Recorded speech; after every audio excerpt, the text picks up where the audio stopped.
And welcome everybody to Last Ember Press's YouTube channel. I'm Brant, and I have here with me Lisa. Hello. And John. Hello. It's a video, John. That's why I waved, because it's a video. Exactly. And joining us in a little bit will be Chris and Cindy, I believe. They're running a little bit late, but we wanted to go ahead and get started. This is our very first live show. If you guys are watching live, thank you very much. Leave a comment in the comment section below. Maybe we'll get a chance to interact with you. And if you're watching this later, please still leave a comment. We'll answer at some point.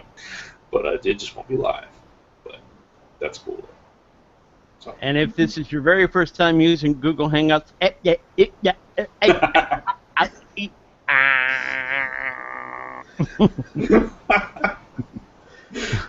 nothing else to say about that. It'll work this time. Yeah.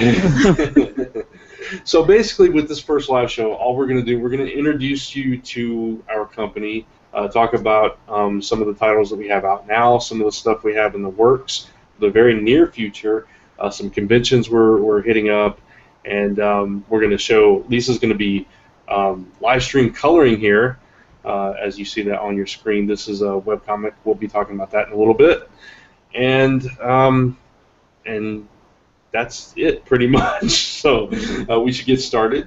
Last Ember Press was kind of an idea that came about. Actually, it was Lisa's idea. So if you want to talk about how you just first came up with the idea to do this. I forgot that it was my idea. It was. You brought it to me. You're to blame. Oh no. I think it was just a way to start making comics that, I don't know, that you put more of yourself into, because I'm coloring for other people all the time. So I knew a bunch of creative people, so it's like, let's do it, right? Yeah. That was the main thing. Yeah, absolutely. And it's, we both work in the industry. You color, I letter, and we were both like, we both had ideas for other projects. I've put out some stuff, and you've started other stuff that we'll get to later on as well.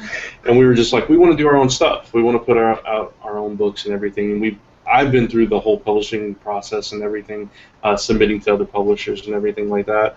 And yeah, when you came to me and you were just like, we should just start our own imprint company, whatever you want to call it, I was like, well, yeah, let's do it. And that's basically how it started. And we just started figuring out how we were going to do it. We took like 3 or 4 months to get to the point where we were actually producing stuff.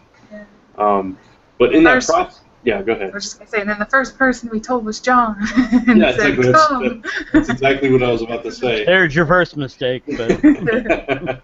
So yeah, we were talking about this, and we were like, John's got some books he's been working on, trying to get out there too, and maybe we should ask him what we should call this company and what our tagline should be and all this stuff.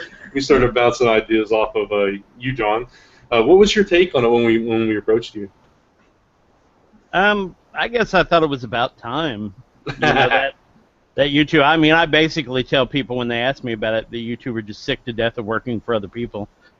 Pretty much. And decided to want to do your own thing. But no, I was surprised. I knew you had I knew that you had wannabes for the longest time, and that Lisa had fairy stories for the longest time, and you didn't have any place to put them necessarily, as far as a company of your own, rather than shopping them around to other people.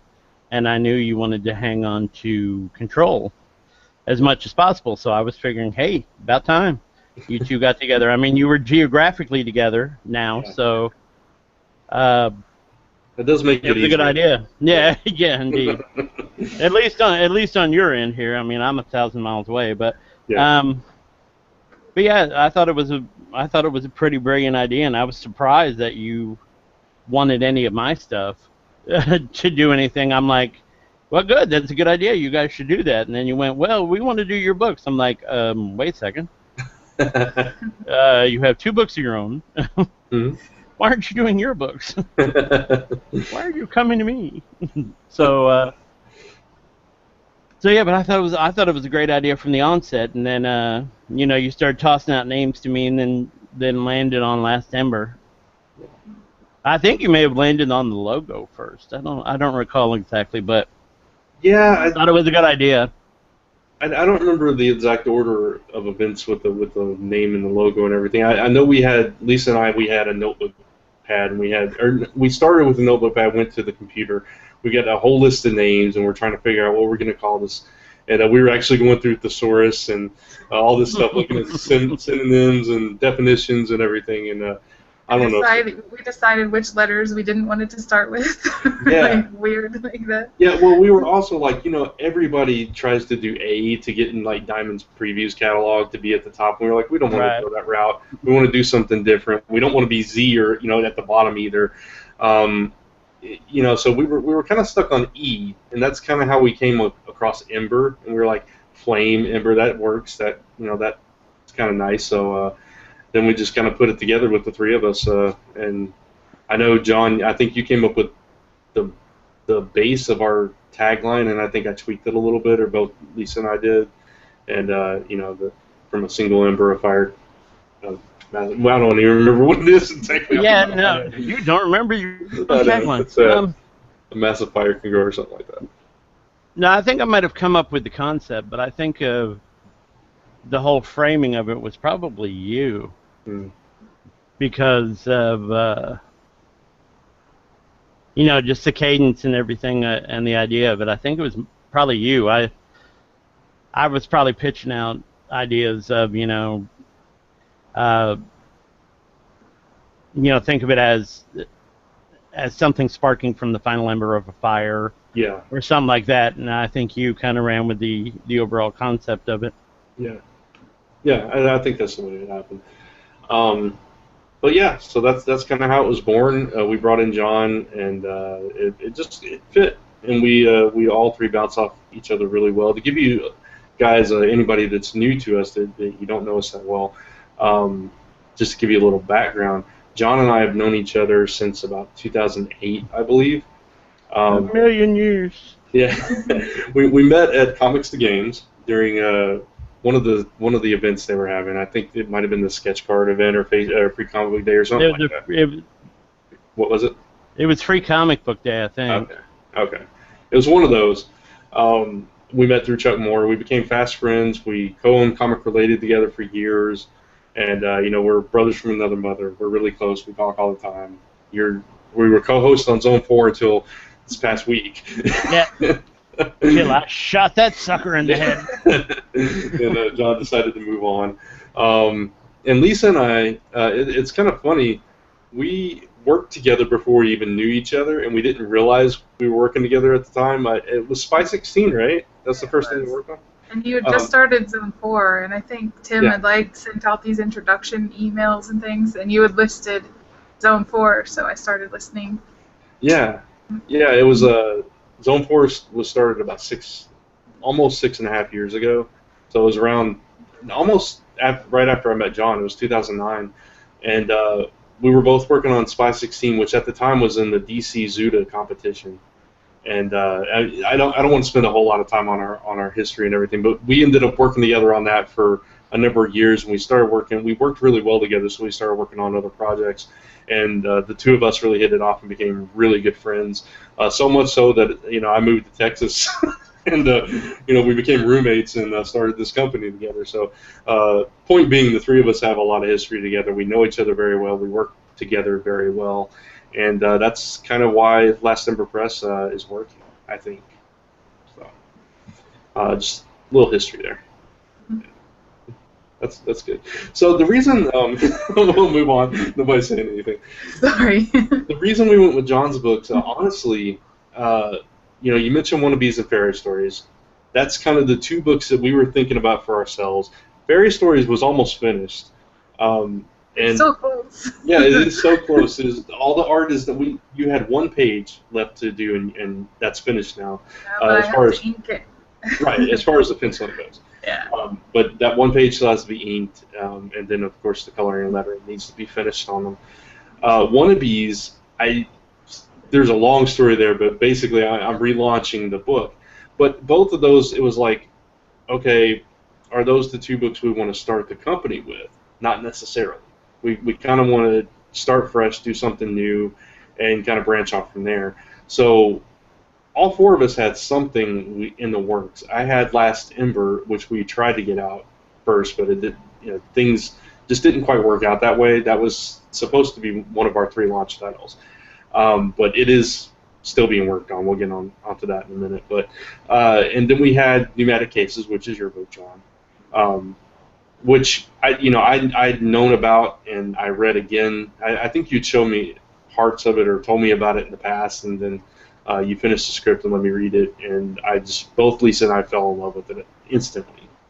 I remember Lisa read it first, I think, and you love the concept, right? Yeah, that's my kind of thing. Yeah. So detectives and Yeah. Victorian. I didn't know I was a steampunk fan until I Yeah. read it. Until she read it and figured out, hey, so that's steampunk. Okay. You'll be buying a corset next week. So yeah, we Goggles. just we're both big Sherlock fans too, and we just love the mystery kind of stuff. So it just fit.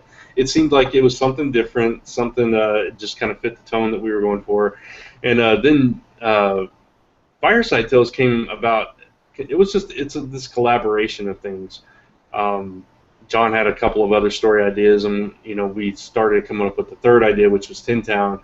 Um, and we'll talk in depth about all these in a second, but it just kind of came together in a way. It was just we were tossing out ideas, and we were like, why don't we do an anthology? We'll shorten these, we'll put them in 10-page installments and put it together. And then you came up, John, with the idea that they would flow from one to the other, where um, Sharmageddon, her bedtime story is Eek Little Monsters, and Eek Little Monsters watch Tin Town, and we've gotten so many positive comments on that.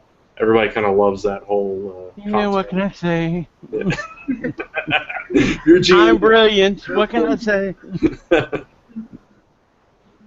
So, and we are actually getting comments. Awesome. How rude.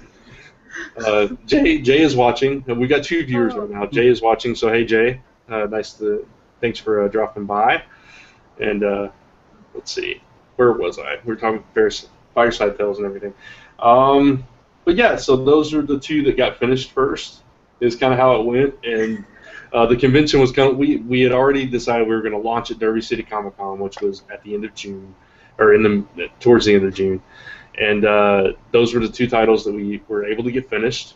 We were hoping for 4. We were hoping for Fairy Stories and The Last Ember, but obviously those two didn't get completed yet. They are in the working stages now. But we did debut Pneumatic Cases. There's issue number 1 right there at Derby City Comic Con. Hey, that looks familiar. And Fireside Tales number 1. No idea where that book is. Debut both of these, and we were really lucky to work with some fantastic artists on this. John's artist for Pneumatic Cases, and I'll just show some of that gorgeous art. Lisa colored colored the story. This is the artist is Roll Roke, and he works on Binary Gray for Assailant Comics, and I let her Binary Gray, so I kind of reached out to him and to see if he was interested on John's behalf after John, of course, approved the look. And as I'm talking, I'm going to switch over to Lisa so you guys can see some of the coloring going on.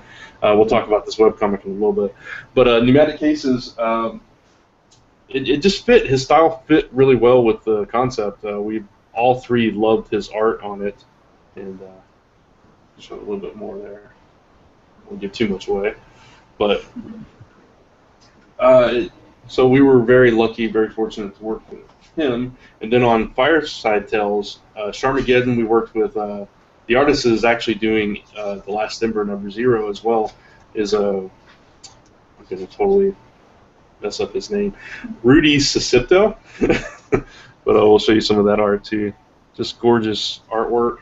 And then we, for Eek Little Monsters, we happened upon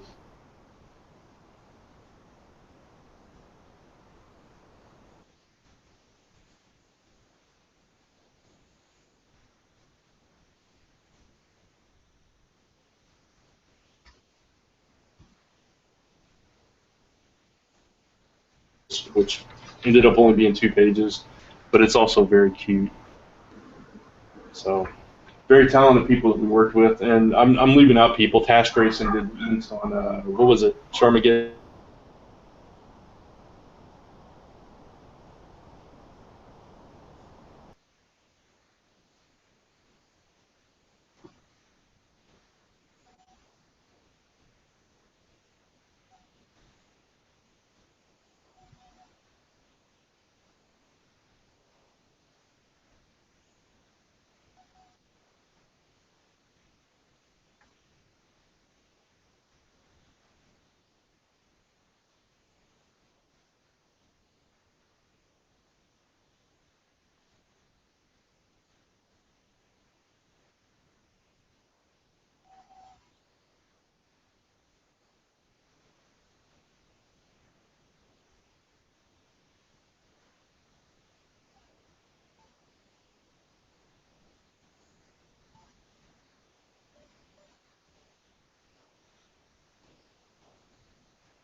All right, so that was fun.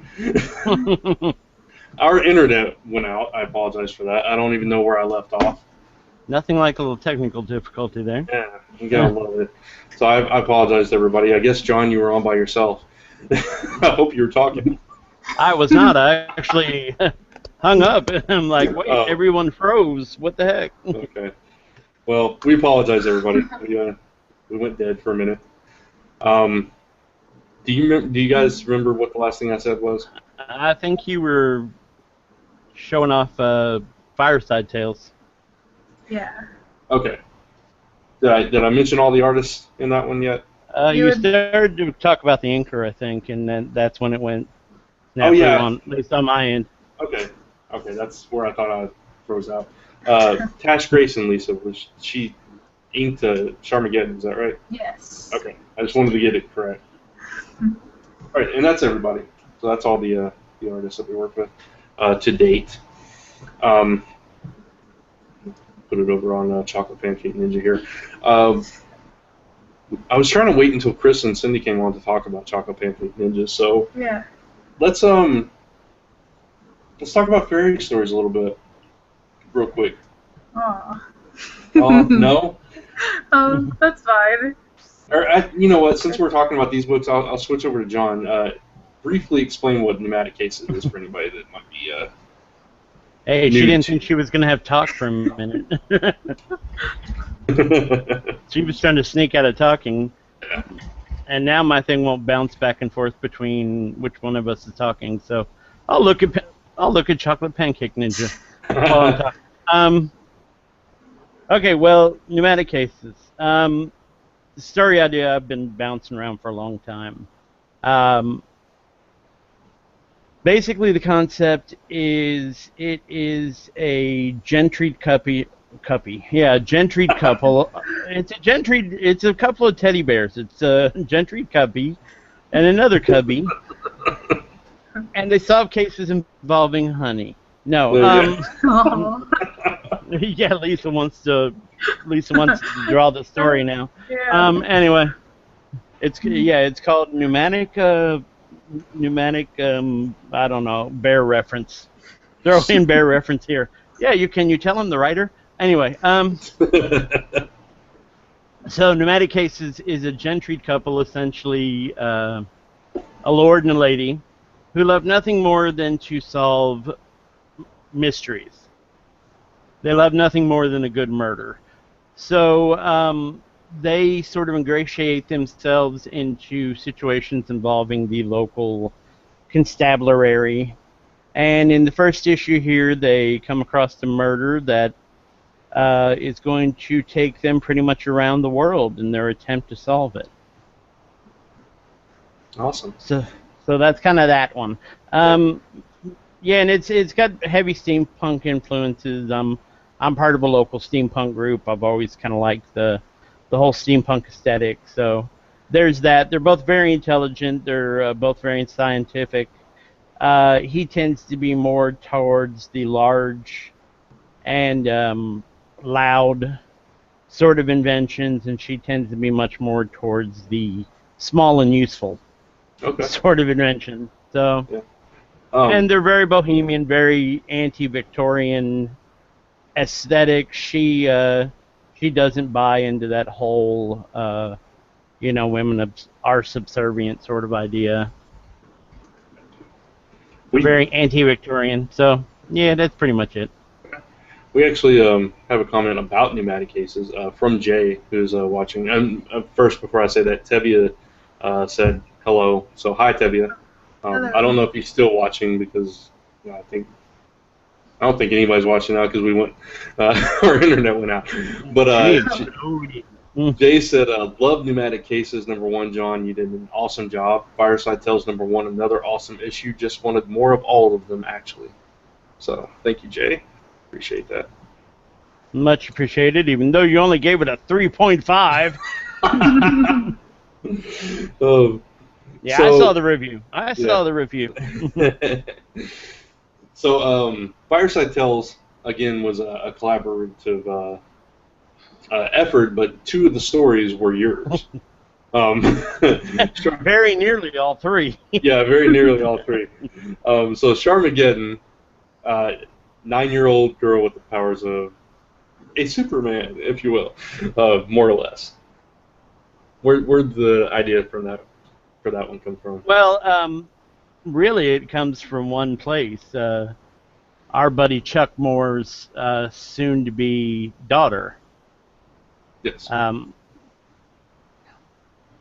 She is a 9-year-old girl. She's just full of energy. She's kind of insane and adorable and fabulous, and I love her to death. And it occurred to me one day, as crazy as this girl is, how much crazier how much more of her would she be if she had superpowers. So, I started going with the idea of, hey, there's this 9-year-old girl. She's a good kid, but she's 9. And, imagine that kid having, essentially all the powers of Superman. And then it kind of fell to me that she should probably be part of a small town. And even though she thinks she has a secret identity, she really doesn't. Everyone knows who she is. And, she wants to protect everyone. She's very protective of her town. But she would also, rather spend her time playing Mazecraft. Nice. Patent pending. Okay. So yeah, that's pretty much it. And she constantly has a stuffed polar bear with her that is going to be very significant in the future, and nobody touches the bear. If anyone touches the polar bear, she gets a little grumpy. Yeah, just a little. You might end up in a tree across the area if you mess with her bear. So yeah. So that's pretty much her. I just it's an extremely fictionalized version of Charlotte Dean, Chuck's daughter, or Chuck's soon-to-be daughter. Yeah. And Eek Little Monsters is it actually started as a webcomic that you were drawing Yeah, yourself. yeah, Uh, years ago. yeah. You know, after I pretty much murdered my first webcomic and ran it Monkeys into make the the worst ground. friends. Yeah, monkeys make the worst friends. Um, which who knows, that may come back to life too. Um, you know, I've long been kind of a Universal Monsters fan. I don't know why I can't speak today. It must be on being on camera. Probably. Um, but uh, but yeah, it's always Chris. been. Oh, there's a No. baby in my picture. Um,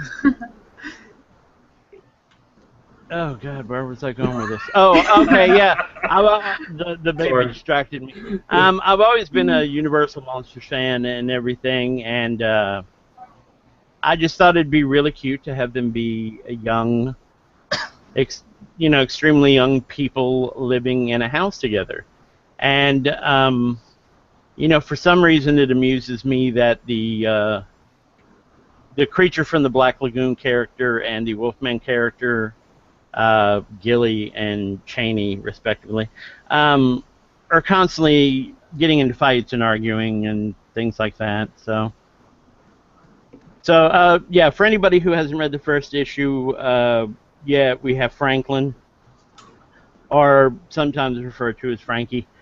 He's a very intelligent Frankenstein's monster. He's probably the oldest of the group. And he always wakes up in the morning and has a nice few megabytes of download. He plugs himself into the laptop every morning and has a nice few megabytes of download. And then we have Vladdy, who is a 6-year-old vampire, but wears the cape of an adult vampire, so it's constantly dragging behind him.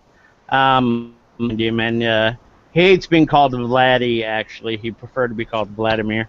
Then we have Gilly, like I said, he's the Loch Ness Monster analog. He's very mischievous. He's constantly bugging Cheney, who's the werewolf character. And then I added, well, before that, I should say. And then there's Izzy, the invisible baby, which gender non-specific baby I've never quite tapped, or I don't recall if I tapped the sex of the baby or not. But anyway, it's an invisible baby. The only way you can see the baby, well, I guess it's a he because he is wearing blue, so whatever. But the only way you can see him, I know that's a stereotype though. The only way you can see him is if he has his hat, his binky, his diaper, and his shoes on. If he takes those off, can't see him until you step in an accident. Otherwise, there's also Ozzy, who is a flying monkey from the Land of Oz. He only speaks in extremely large words. So, and then a new character named Philo, because I wanted to add more girls into the thing. New character named Philo, or which is short for Philomena. She is kind of a technological witch. She uses, chemistry and stuff like that, rather than, incantations, and she's constantly blowing stuff up. And then the new character for this issue is Bethany, or also known as Boo, right there on the cover. She's the ghost character that comes to live with the little monsters for the first time. Hey, kid, this is my time. You'll get to speak. So yeah, that's pretty much Cheek Little Monsters, and they're just it's kind of a goofy, cute, all ages sort of thing. It's my favorite one of the It's Fireside Tales. Oh, it's Lisa's favorite. So I guess I have to write good stories then if it's Lisa's favorite. It's kind of my favorite too, even over mine. Yeah, but who cares about you? Yeah, of course. But Lisa, speaking of me, Tin Town. No, actually, Tin Town speaking was of you, Tin Town. Tin Town was co-created by both of us. I don't remember even how. I think I came up with the concept and we kind of brainstormed it back and forth the basic idea for it. But it was basically the 80s TV show Small Wonder in reverse, where a robot family raises a human baby and tries to pass it off as one of their own. It was originally supposed to be a 10-page story. Time constraints, other constraints, kind of condensed down to 2 pages for the first issue, anyway. Um, so yeah, it was just a fun concept that John and I riffed on for a couple of weeks, and then I took like 2 months to write a 2-page story. But it And got why did you have to write the story, Brant? Why did that? Because you wrote the other two in the book. Because I wrote the other two, and I didn't want it to be totally me. Yeah, exactly. It's like it's supposed to be an anthology, not my anthology. So, Right. but yeah, I think you came up with the Small Wonder thing. I decided on the street of robots. Yeah, the little And tin town like a Chinatown. yeah, like a Chinatown. So I think I came up with the name. You did. But yeah, and then and unlike the other two, which are kind of origin stories, this one's sort of well, I guess Carmageddon isn't an origin story, but you kind of get a lot of what she is in the first story. This kind of jumps right into a scene. Yeah. Where the baby's already with the family. So one of these days we'll have to go back and give the origin story for that. I'm kind of glad you mentioned that, because Lisa and I were actually talking about that, and I think that's what we're going to do in the next issue, is kind of do a flashback thing and extend it to the 10 pages that it was supposed to be. Or I don't know if it's. I assume it's going to be the next Fireside Tales. We haven't planned the next Fireside Tales, so we'll see. But yeah, that's kind of the plan, because that was the original thought, to do the whole origin and then break into the story. But when you only have 2 pages to work with, you try to tell the most important part of that story. So hopefully that's what people got out of it. But we wanted it to feel like one of those old classic cartoons, like a Flintstones or a Jetsons. And we actually have gotten comments from people that got that right away, got that vibe. So mission accomplished us, yay. So Chris, well, no, that's It's not gone. Chris. That's Cindy. That would be Cindy's shoulder. Yeah. So Cindy, hi Chris. Tommy's over there somewhere too. Yes. There he is. There he is. We got all 3 of you finally. Thanks for coming by. We're done. We're saying goodbye now. Yeah, we're saying goodbye. You're too late. It's not my fault. I've never actually seen Tommy. Tommy, you have hair. Last time I saw you, you were still bald. Hey, Tommy. So Chris has a book coming out soon. We are in the scripting stages of it, and we're trying to nail down an artist at the moment. Celestial Falcon, if you want to talk about that briefly. Yeah, Celestial Falcon is a story I've written since I was about 12, 13 years old. It's going through a major change now, obviously, for the comic book, but it's about a boy who he grew up feeling different. I mean, everybody grows up feeling like there's something different about them, or, but he grew up feeling like there was something really different about him, that no matter what he did, he never fit in. There was always this missing piece to the puzzle of his life, so to speak. And then in this book, one day he finds out that there actually is something more to his life, and he embarks on a huge adventure where I don't want to spoil the book, but he gets superpowers from somewhere, and he finds out this whole legacy about his life that he never knew about. And there's a rule with being who he is, and he breaks it. And there are dire consequences to this rule that he breaks. And that's something huge that follows him throughout the rest of his life. But at the same time, it's a burden, but it's also a gift, because it changes the way the world is. But at the same time, it's in a positive way, as long as, of course, good always triumphs over evil. That's the burden part. Now having to keep, he fights demons, so it's having to keep the demons from destroying the world, so to speak. Awesome. and hopefully that'll be coming up in a couple of months. We're still working out, like I said, all the details and everything. But big things for this one. This is going to be really officially our first superhero title. The Last Ember is not straight up superhero, even though it does feature some of the powers. So Chris is going to be our first superhero, aside from Charmageddon, which is wow. Charmageddon would be our first superhero. So it's really not our first superhero at all, is it? Wow. Liar. I'm live, and I just totally messed up. Oh, yeah. No, actually. Solo book.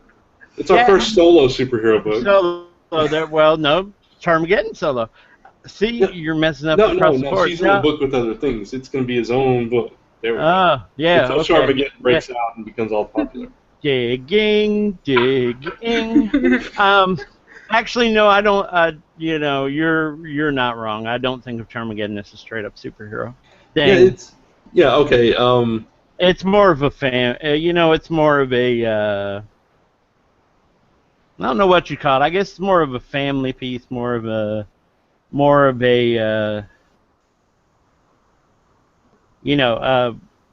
Growing up a Discovery sort of piece than it is just a straight up smash bang superhero kind of piece. Well, Charmageddon is also. Yeah, go ahead. Sorry. No, I was going to say, although she is, Last Ember's first superhero and is soloing her story, so everything you said is just a lie. But Well, Last Ember has elements of fantasy though. It's more mythology, fantasy kind of thing than a superhero, I think. And Charmageddon is all ages. Chris's book, Celestial Falcon, is not. It's like your average reader, PG-13 or whatever. So if you want to, Chris's book is porno, is what he's trying to say. No. Well, my book isn't even a real. I mean, it does fall under the category of superhero, but really, you'll see in the first story arc that the heroes aren't exactly classified. I mean, they are classified as heroes to the people, to the world, but in reality, they're really called something else. It's kind of a paranormal superhero. Sort of, yeah. In a way. Yeah. So everything we're doing is just different. It's not your straight superhero kind of genre stuff. So right. It's not like jump in, superhero save the day ending. And that's what like, Huh? Yeah. Go ahead. No, that was it. I was gonna say it's like one of those everyday, it's like pretend it's life, but with superheroes or with people who have superpowers, I should say. Yeah, and that's what I like. We're trying to do a bunch of different kinds of genres, different kinds of things, different spins on classic genres and everything too. We just want to be different and unique and have our own voice, which is hard in this industry, but I think we're doing a good job so far. Hopefully we'll continue that. But speaking of different, and occasionally I've popped over to Lisa's screen share here to show some of this. A webcomic we have coming up is Chocolate Pancake Ninja, which Cindy came up with the idea for, and we all kind of worked on. But Cindy, why don't you tell us a little about, if you'd like to, you don't have to. Oh, Cindy, please say how you got the title Chocolate Pancake Ninja. She told me this story for the first time last night, and it was hilarious. Okay. I got to hear this now. Go ahead, tell them how you got it. Well, it was a joke. And 2, we came up with it, and I came up with it in high school with a couple of friends. And we were joking around about food, because we were throwing food around. And somehow we ended up with chocolate pancakes. How cool would it be to have a chocolate pancake ninja? Everything needs a ninja, apparently. Oh, of course. So that's where it came from? Just a food fight, and somehow ninjas got thrown in there? Okay. That's cool. And that was your YouTube name for a long time, right? It still is. It still is, yeah. So you can't own the rights to Chocolate Pancake Ninja, the YouTube channel. Yeah. She still uses it. So you came up with the idea to do it as a webcomic, or as a comic in general. I think we all decided kind of to do it as a webcomic.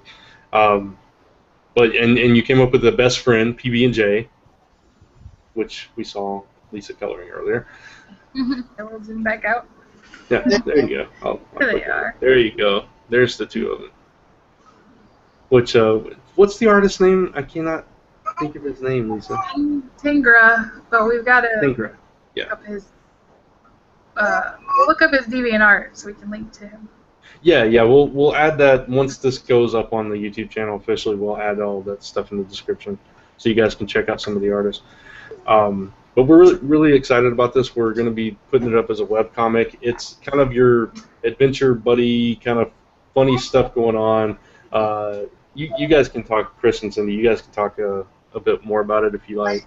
I just thought it was hilarious. Cindy came to me originally with this idea, and she didn't even really have it as a comic. Like, she knew I was doing Celestial Falcon. Let me just move this camera. There we go. You just sit up here. I was telling her about Celestial Falcon, and she's like, I have this idea. She loves children's stuff. Cindy is very much for the children. She loves writing children's books, doing crafts and stuff for children.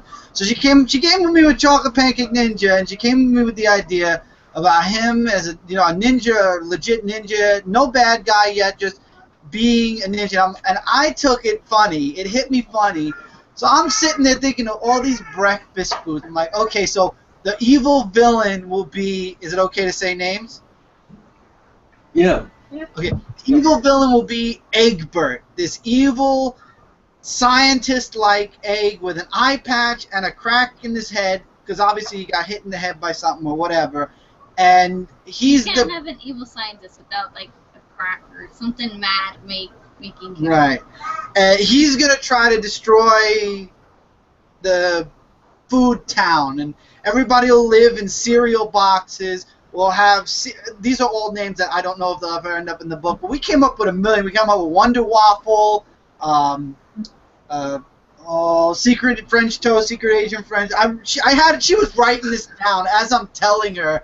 Agent French Toast with a French accent. Twins. Bacon Twins, the cat and the dog. Tater Tots is the cat, and Weenie is the dog. I think it was, or Breakfast Weenies. I don't remember. And this whole funny story, this whole big joke happened, and then she's like, we should tell Brant this. Out of nowhere she says this. So I'm like, okay, I'm going to tell Brant. And I talked to Brant on the phone one day, and I'm like, Brant, this is what I came up with Cindy. Isn't this the funniest thing in the world? And the next thing you know, Lisa's like, that. Yeah. We need to do that. And I'm like, really? That? Yeah, it was kind of funny because we were talking on the phone that night, and you were like, you were just like, oh, this is just crazy. It's insane, and we were just laughing back and forth. And I think Lisa was like sitting beside me, and I was like filling her in between, and she kind of fell in love with the concept like immediately. It's just fun. Yeah. I thought I would enjoy coloring it. It reminded me of Garfield. Just I don't know. For some reason, it was like the age range and stuff that it would appeal to, Yeah. So it was so funny because, like you said, Chris, you were like, really, you're gonna do that? And we were like, yeah, totally, that's hilarious. We got to do this, and we just kind of ran with it. All four of us, we started brainstorming, and I think we've all worked together. We came up with the first story, which is what Lisa's ended up coloring here. It's the very first strip. So we'll go up. Yep. So awesome. We've already got 4 strips worth of penciled and inked, and it's just looking fantastic. So we're really looking forward to that. We'll keep you guys posted as to when that's going to launch. All right. Have you noticed that it would seem that all our successful titles are the ones that Lisa likes? That's true. Everything that's gone out so far, it's been like, oh, Lisa loved that. Lisa loves that. And it's like, oh, okay. Lisa, you are our barometer. Apparently, if the book's any good, if Lisa likes it, then we can put it out. Mm-hmm. Then Lisa will go, no, that's not going to work, and then that book gets killed. Yeah, pretty much. I've run all my ideas by Lisa, and she's like, she'll either tell me, oh, that sounds really cool, or I'm kind of iffy on it. I'm like, okay, back to the drawing board. It's true. The iffy stuff doesn't happen that often, though. So, fairy stories. I gave you enough time. Yep. I talked for an hour. Get on it already. Talk about fairy stories. Well, I have always had a thing for fairies. So years ago, when I first started coloring, I thought that it would be fun to try and come up with something of my own. And it was before the Tinkerbell thing had really taken off. So now it's a little redundant, but I think I've put enough of myself into it to make it a little more unique. But it's mainly, I haven't decided if it's going to be like an ongoing thing or just a one-of, but it's sort of a friendship tale, and it's mainly just 3 characters, and one of them is a little chipmunk. Yeah. He's adorable. But I don't have the elevator pitch worked out yet, but I will get there, and I will talk about it more on the next show, I promise. Gorgeous artwork, too. Yeah, that's where I first met Iwan, Yes. and he is amazing, and I'm very thankful that he drew my book for me. Iwan is currently doing, it's How to Train Your Dragon, right? Yes. Yeah, he's currently doing the How to Train Your Dragon comics for Titan. And he'll actually be doing wannabes, too, when I do relaunch that. So, very excited about that. He's a fantastic artist. Everybody that knows me knows about wannabes. Basically, wait for the book, Brent. I know. Basically, Wait for it for 2 years. It's people that believe they have superpowers, but they really don't. And all these coincidences keep happening that kind of make them think that. And I will be relaunching it via a Kickstarter for the first issue with the new artist title, upcoming very soon. So be on the lookout on lastemberpress.com or our Facebook page for updates on that. Should we talk about some of the conventions we're hitting up soon? Sure. Okay. Go for it. Lisa and I will be doing GeekCon in Shreveport, Louisiana next month, August 21st through the 23rd. It's only our second con as third, because John did Space. As Last Ember Press, we debuted at Derby City. John just recently did Space, which you can talk about in a second, John. And we'll be doing GeekCon, 3-day show. So it's going to be a pretty big deal. It's the biggest convention we've done so far, lengthwise, time-wise. And then we'll be doing, what's the one in Tyler called? Rose City, I think. Yeah, Rose City Comic-Con in Tyler, Texas in October. I don't remember the exact date. I think it's like the next to last. Weekend before Halloween. Yeah, the weekend before Halloween. We're waiting to hear info about another show in late October that we might be doing, so I don't want to announce that until we know officially. So, John, you just did Space, though. How'd that go? I did just do Space.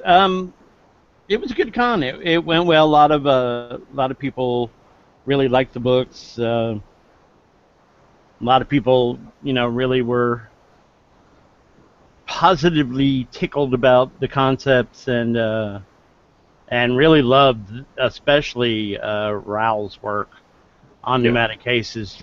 People were just blown away on that. So, Space was in a new location, and it's the best way to describe Space. It is pretty much purely an independent creators convention. So, so we were in good company there with all the independent creators in the area and everything. So, yeah, a lot of people really dug it. So, anybody who lives in the local area, and by local I mean, Kentucky, Ohio. Yeah, it's in Columbus, right? Yeah, it's in Columbus. So if anybody, ever gets a chance, it's a really good local 2-day con. It's a lot of fun. So people should check it out. So that's easy for you to say, Tommy. And and Chris, I know you won't be set up there, but you will be at New York Comic Con. Me and Cindy will both be definitely at New York Comic Con. We'll be walking around. If you want to find us, I'll tell you right now, I know the best places. Thursday, Friday, I'll probably be walking around Thursday mostly just to scope out what's going to be around the convention, so you'll see me all over. Same thing for Friday. Saturday, me and Cindy will probably be in Artist Alley a lot because Cindy does a lot of her interviews in Artist Alley for Comic Frontline, and I'll probably be doing some of my interviews on Saturday. Sunday, again, we'll be all over the place, but we should be mostly on the floor on Sunday, on the main floor. Cool. Artist Alley is our designated Saturday, so you'll find us at Artist Alley there. Cool. And hopefully we'll be able to get some handouts into your hand to. Oh, definitely. Absolutely. And I'm about 73% sure that I'm going to be at New York this year. So Nice. I'm also just walking around, no table and such. But yeah, spreading the word of Last Ember cases, whoever wants to hear it. Awesome. Especially Very Tommy, who Yeah. apparently loves it. And Lisa, who apparently sleeps with Ember next to her bed. Is anybody checking this out here? Has people noticed this? Apparently, Ember watches Lisa sleep like Edward Cullen or something. Well, me too. I mean, I've got her on my wall Well, there. yeah, you got it all on Got your her wall, over there, but you know, too. you're what we call a shameless self-promoter. But Hey, this is the Last Ember Press live show. I gotta. yeah, play it up. indeed, it's like I'm surprised you don't have like a neon light in the back flashing. Last Ember Press, Last Ember Press. It's on order, you know. It's on order. Didn't come in yet. Wasn't in time Not for yet. the first show. That's next time. Next That's live next show. time. That's next time. Exactly. So, are there any other upcoming projects we want to talk about, Lisa, or did we cover everything? I Aren't don't I think writing? anything. Oh wait. Mhm. No, I was gonna say, aren't I writing like the next 17 books we're doing or something? Is that it, Lisa? Yeah, I think so. Right? Was it you wanted to? He heard Brent Talk say about that. it. And he's like, I don't know if you wanted to talk about your sister's book or not. If you wanted to Not yet. I'd rather Okay. wait till it's wait. Okay, that's more fine. firm, right? Yeah, yeah. Just we've got a lot of irons in the fire, as they say. So a lot of things to look forward to from Last Ember Press, covering the gamut of genres. It's going to be fun. So, I guess that covers everything we needed to talk about then. Anything else anybody wants to bring up? I'm excited for when my book when my book drops. I can say something connected to my book, if that's okay, from Yeah. Brooklyn Boys. That's fine.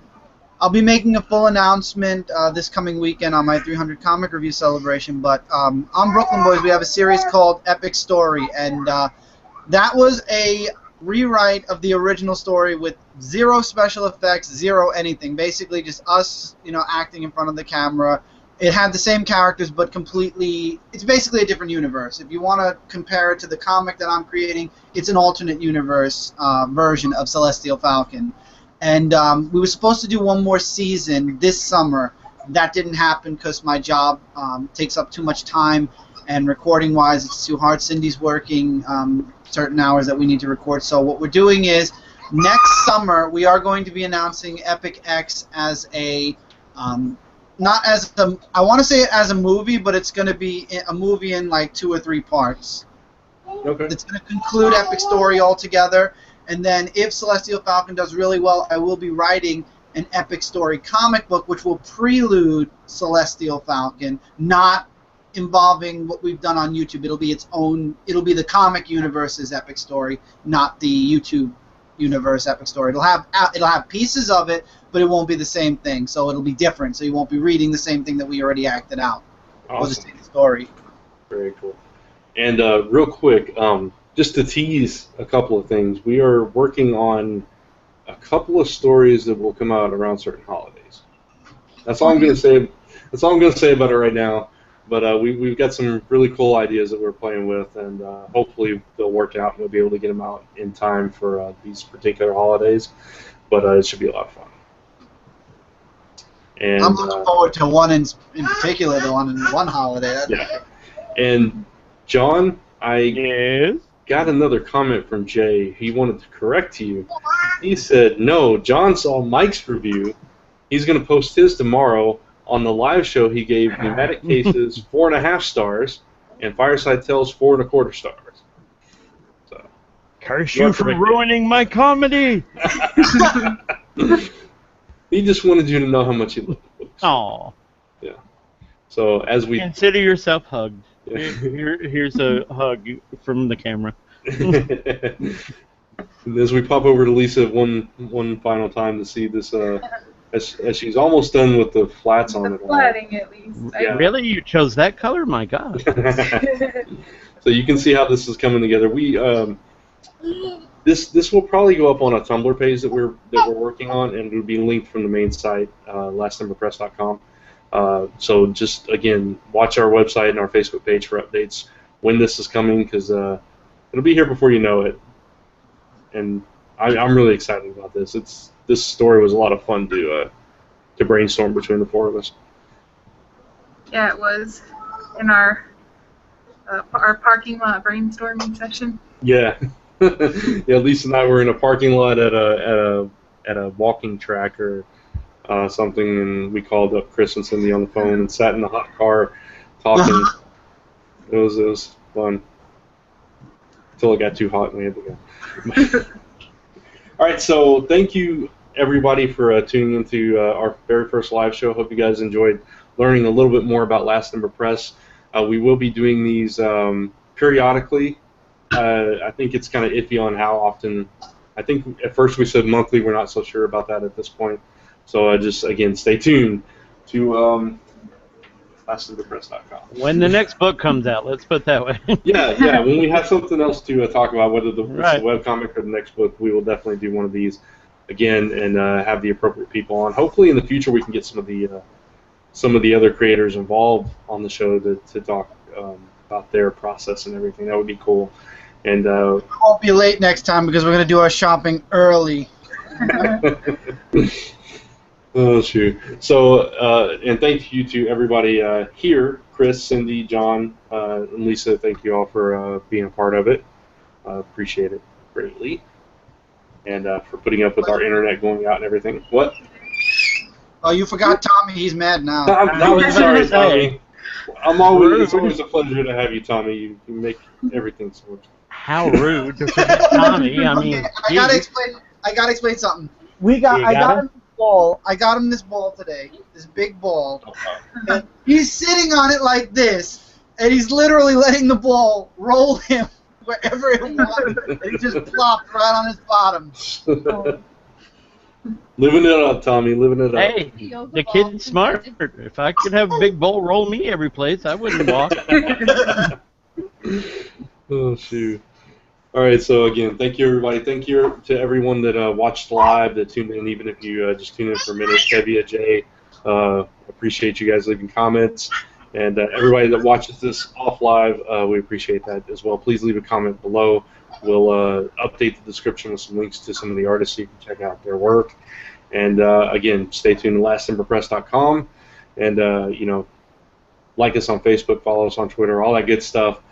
We do have an Instagram, even though it has nothing up there, but you can go find it and follow it and all that good stuff. We're gonna try and start using it for conventions. Yeah. We failed epically videotaping and taking pictures at Derby City. Certainly not. We'll try to improve that for future cons, including Geek. Again, come visit us next month, August 21st to 23rd, Shreveport, Louisiana. We will have copies of Pneumatic Cases and Fireside Tales, and hopefully Last Ember, at least. If my book is out, I will have some books with me at New York Comic Con. So if you guys would like to grab one, if it's done on time, if it's done before New York Comic Con and it's out, I'll bring some with me to New York Comic Con. So if you guys see me and you're interested in the book, definitely hit me up. I might have one for you. And I stand corrected. Last Ember is for the OctoberCon, not for Shreveport. Yeah. I was like, wait a minute. That seems like I was there's no wondering. way. But Yeah, I was getting all excited, but I have the artist has been sending pages in, and really excited to get that one out too. So, and yeah, so that's it. Thank you again, guys. We'll see you next time. Right. Love you guys. Bye. No. Oh no. Brent and Lisa froze out and we're going to be stuck live. Yep, their Hi, internet John. probably went out again. Hi, John. So what do you want to talk Hello. about while we're stuck being live? Let's talk about how cute Tommy is, and how I'm thinking baby switch somewhere along the line. Oh God, this is hilarious. So this is the extra part of the live show. Cindy, Yeah, there you go. do something, I Cindy. was doing something. Cindy's drawing a fish, Why are you drawing a fish? a koi fish. Actually, should we talk about how the potato in the first thing of your comic looks like he's going to the bathroom? That's actually an egg. Did no one notice that? Okay, the egg. Why is the egg brown then? But I don't know. well, egg or potato. I mean, he's sitting there with the newspaper. He's sitting down.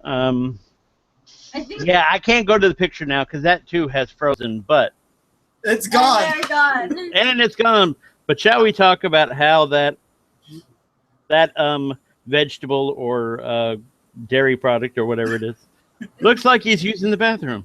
I did not draw it. The rest of them look totally normal sitting on their little cups or whatever they're sitting on, but he I think those Yes. are cups, K-cups, whatever it's. Yeah, the cake. okay, the K-cups, well, he looks like he's sitting on a teacup. Tea as in toilet.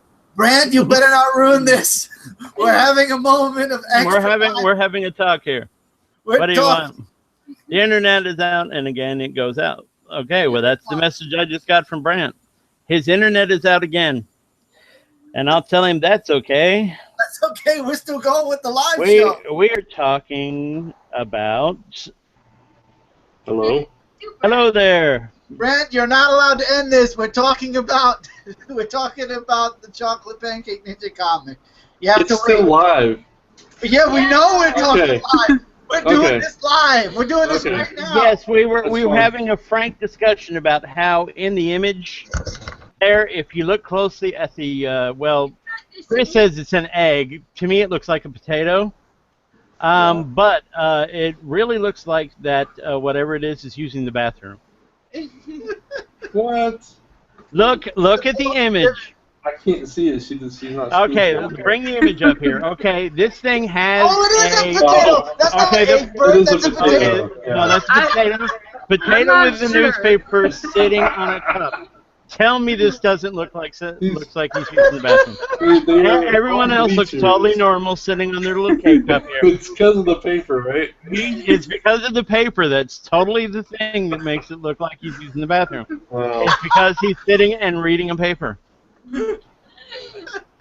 Just bringing it, just an idea that popped into my head. Sorry for for people with delicate sensibilities that are on our live show, all three of you. But yeah, I'm afraid that potato is having a bathroom situation there.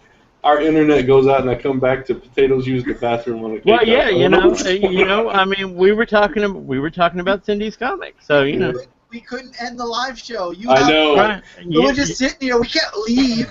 I We know. leave, it's gonna be I- dead air. You I clicked- exploded. I clicked stop broadcast, and the internet went out at the same exact time. I couldn't help it. Well, that'll teach you. Oh shoot. So we picked up a viewer in the interim. I don't know what happened. Well, there you go. Nice to see everybody who's joining. It's people interested in vegetables using the bathroom, I guess. I don't know. I guess so.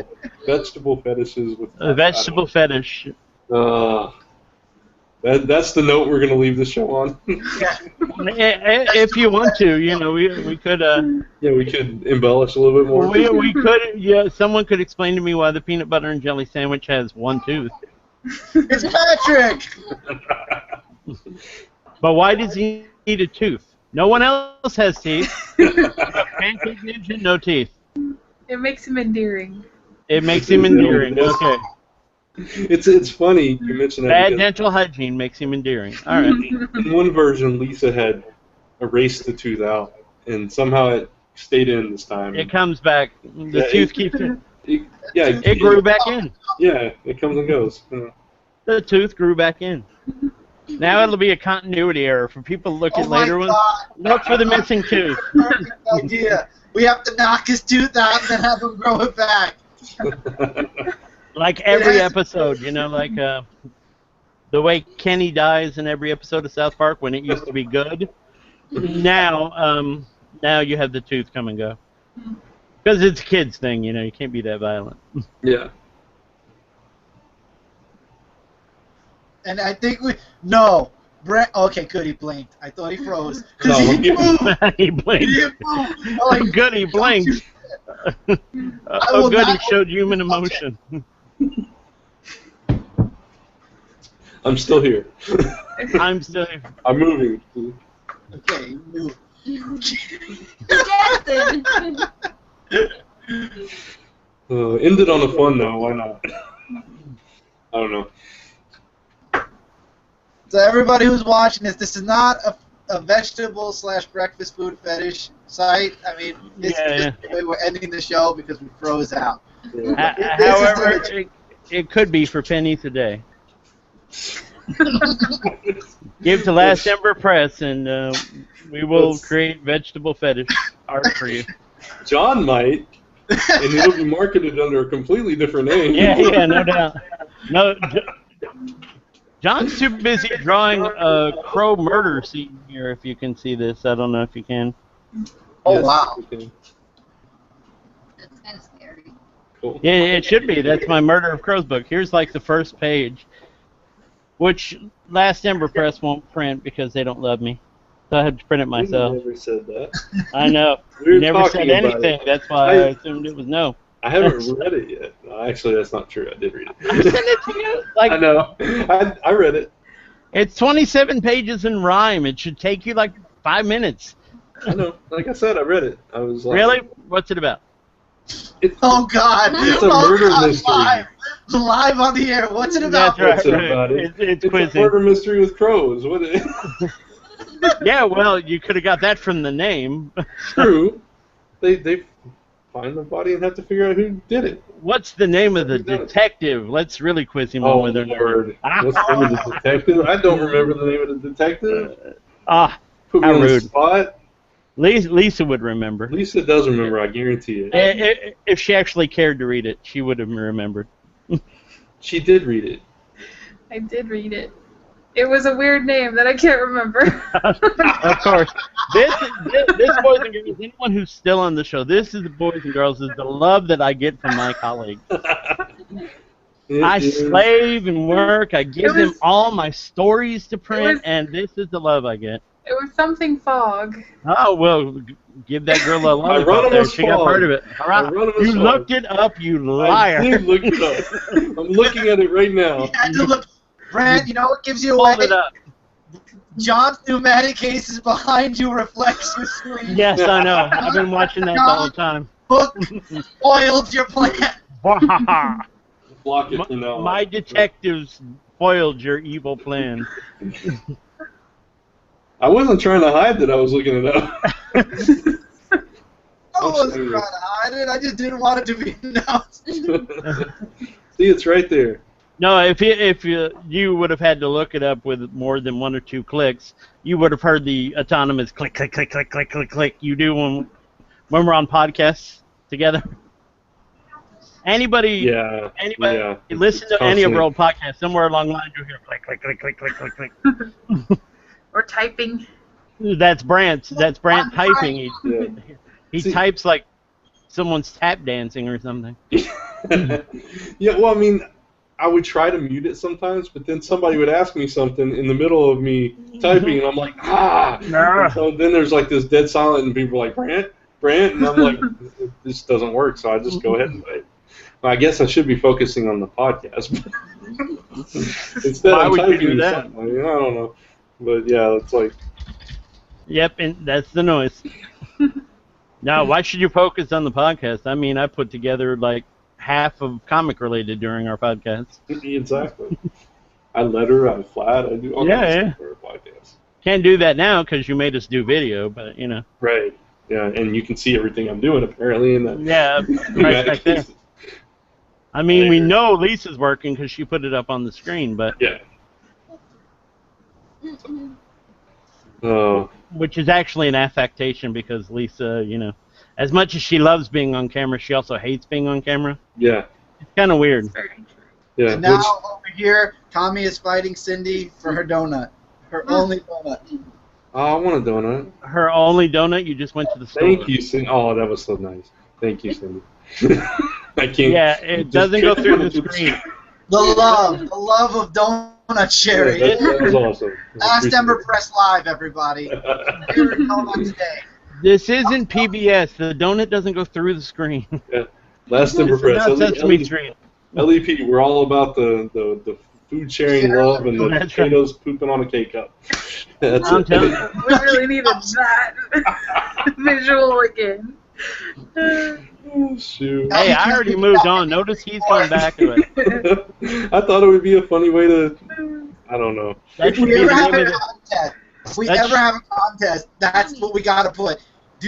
Go back and find out what we said was wrong with page 1 of Chocolate Pancake Ninja. Right. We actually, yeah, that should be the title for the episode. What's wrong with page 1 or No, potato no, pooping on no, a the cup? pooping potato. The pooping potato. Oh, please no. He chose a pooping potato. Last Ember Press, episode 1, the pooping potato. There you go. Oh, God. Lisa would kill me if I did that. Lisa has a lot of things that she'd kill you for, Brad. I know. You'd be dead 20 times over. That's true. It's like Didn't every know- 5 seconds I feel like Brand's saying, if I do this, Lisa would kill me. Pretty Yes, much. yes, yes. Lisa would kill me. I could feel it when I said Last Ember might be out by GeekCon in August. I Yes, could yes. feel the vibes. She from was the room staring saying, daggers at you "What from the are other you room. doing? I'm gonna do it." So I had to correct it like right away. It's like if Brand says anything, Lisa's just gonna kill him. Just Brand has to sit quietly in the corner, say Right, nothing, right. nothing. Say nothing. Even though Brant's running the show, every Yeah. time he says something, you can hear Lisa tense up over the audio, going, "No, Brant, that's wrong." It's like we know who really runs the show now. Yep, she's the boss. Brant's just a figurehead. There you go. We have our new Who's the I'm the Boss face. show. You're Here the we face. go. Who's the boss? Series 2. Yeah, who's the boss? Series Might 2. be Tony Shalhoub. It's Tony Danza. Tony Tony Shalhoub is monk. Tony Get Shalhoub. your Tonys right. Sorry. Even Tommy's correcting you, and he's never seen either one.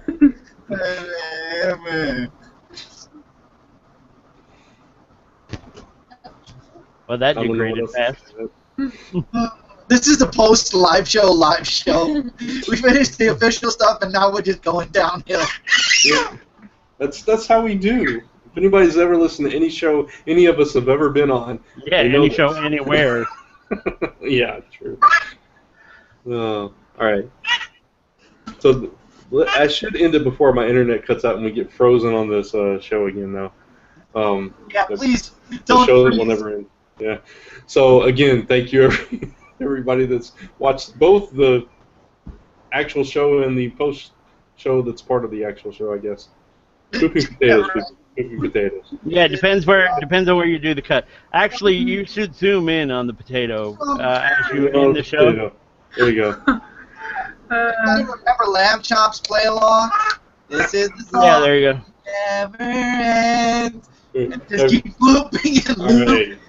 Everybody check out lastemberpress.com, and we'll see you guys next time for real this time. Bye, guys. Hasta la Vega. Bye. No. I want that donut.